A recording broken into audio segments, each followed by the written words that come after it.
तो आज हम लोग डिफरेंशियल इक्वेशन में particular integral that is pi find करना सीखेंगे।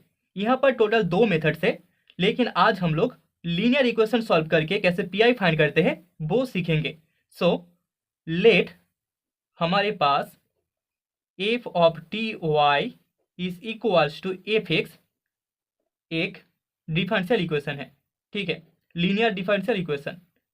B the given differential equation.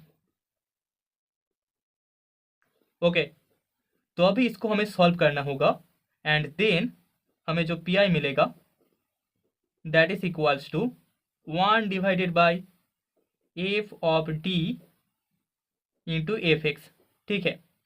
So that is equals to होगा 1 divided by D minus M one का मतलब है इस इक्वेशन का रूट, ठीक है। जितने ऑर्डर का डिफरेंशियल इक्वेशन होगा वहां से हमें उतने ही रूट्स मिलेंगे। तो यहाँ पर D minus root 1 that is m1 into D minus root 2 that is m2 and so on D minus root n that is mn into F X मिलेगा।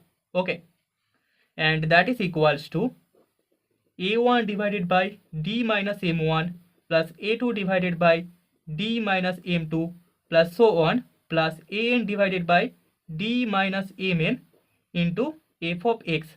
Okay, so that is the particular integral in linear और linear equation solving. Okay, हम लोग इस method का use करके कुछ question solve करने वाले हैं।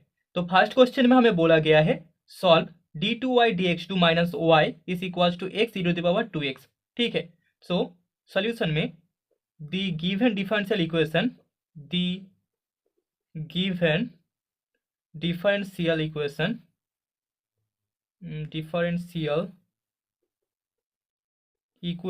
is second order differential equation that is d2y dx2 minus y equals to x e to the power 2x। Okay, so that is हम बोल सकते हैं that is D square minus 1 into Y is equals to X E to the power 2x and इसको हम equation number 1 दे देते हैं हो यार, जहाँ पर हमारे पास d इक्वल्स टू है डी डी एक्स। ओके, सो इसे हमें पहले सॉल्व करना होगा, मतलब कि कॉम्प्लीमेंट्री फंक्शन निकालना होगा। So let y equals to A to the power M X for A not equals to 0 be a trial solution, ठीक है, be a trial solution of equation 1। So of the equation not 1 equation d2y dx2 minus Y equals to 0, ठीक है। इस equation का trial solution है y equals to A to the power M X. So therefore हमें जो auxiliary equation मिलेगा the auxiliary equation is M square minus 1 equals to 0 and this imply हमें m equals to 2 real roots मिलेंगे plus minus 1। Okay, so then हम बोल सकते हैं then the complementary function cf is y of c equals to c1 e to the power x plus c2 e to the power minus x हो यार, जहाँ पर c1 and c2 दोनों arbitrary constants है, आर्बिटरी कॉन्स्टेंट्स, ठीक है। तो यहाँ पर इसको हमने सॉल्व कर लिया है एंड यहाँ से हमें पार्टिकुलर इंटीग्रल निकालना होगा। सो नाउ हमें particular integral P I equals to मिल जाएगा Y P and that is equals to 1 divided by D square minus 1 into F of X that is X E to the power 2x, ठीक है। So that is equals to हम लिख सकते हैं 1 divided by D minus 1 into D plus 1 into X E to the power 2x and that is equals to half into 1 divided by D minus 1 minus 1 divided by D plus 1 into X E to the power 2x। Okay, and that is equals to half into U minus भी हो यार, जहाँ पर हमारे पास u equals to होगा 1 divided by D minus 1 X E to the power 2x and v equals to होगा 1 divided by D plus 1 X E to the power 2x, ठीक है। तो यहाँ से हमें u एंड v को भी सॉल्व करना होगा। तो पहले हम लोग u को सॉल्व करेंगे। सो u इक्वल्स टू हमारे पास था 1 divided by d minus 1 into X E to the power 2x।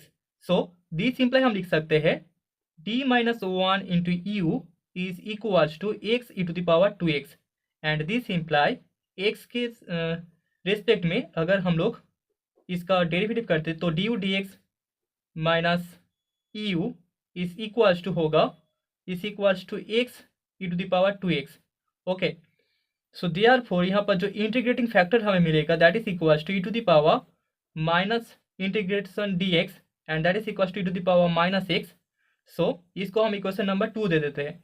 Okay, now multiplying both sides of 2 by integrating factor we get हमें मिल जाएगा D U into E to the power minus X is equals to X E to the power X D X and this imply U E to the power minus X is equals to integration X E to the power X D X and that is equals to होगा x minus 1 E to the power x। So this imply हमें u का जो value मिलेगा that is equals to x minus 1 E to the power x।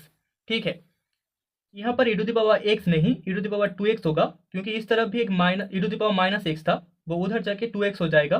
तो अभी similarly हमें v का भी वैल्यू चाहिए। So also v equals to हमारे पास है 1 divided by d plus 1 x E to the power 2x। So this imply हम बोल सकते हैं d plus 1 into v is equals to x e to the power 2x and this imply dv dx plus v is equals to x e to the power 2x and that is equation number 3। so यहाँ से हमें जो integrating factor मिलेगा that is equals to e to the power integration dx and that is equals to e to the power x। okay, so similarly multiplying both sides of equation 3 by integrating factor we get हमें मिल जाएगा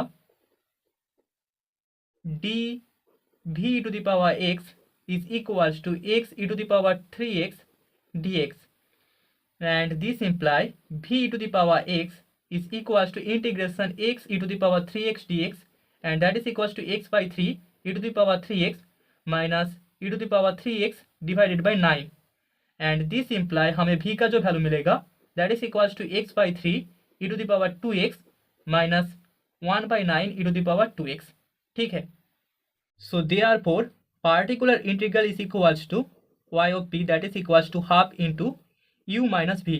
तो यहाँ पर हमें u and v का value put करना होगा। So that is equals to हमें मिल जाएगा half into x minus 1 E to the power 2x minus x by 3 minus 1 by 9 e to the power 2x। okay, so that is equals to e to the power 2x by 2 x minus 1 minus x by 3 plus 1 by 9। so that is equals to e to the power 2x by 2 into 2x by 3 minus 8 by 9। so that is equals to e to the power 2x by 9 into 3x minus 4 and यही हमारा required particular integral है। Okay, so hence हम बोल सकते हैं the general solution is